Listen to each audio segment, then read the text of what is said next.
Aktris sekaligus politikus Marissa Haque dikabarkan meninggal dunia di RS Primer Bintaro, Jakarta Selatan, Rabu 2 Oktober 2024, pukul 2 waktu Indonesia Barat.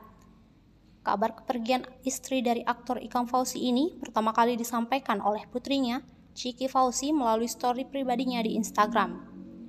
Marissa Haque dikenal melalui kiprahnya di dunia seni peran serta politik. Ia sempat menjabat sebagai anggota DPR RI pada tahun 2004 melalui Partai Demokrasi Indonesia Perjuangan (PDIP) mewakili daerah pemilihan Jawa Barat II. Selain itu, Marissa juga dikenal sebagai sosok yang peduli pada isu sosial dan pendidikan. Hingga kini belum diketahui penyebab aktris senior sekaligus politikus tersebut meninggal dunia. Diketahui, jenazah artis tersebut dimakamkan siang ini di TPU Tanah Kusir.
Download Tribun X sekarang, menghadirkan lokal menjadi Indonesia.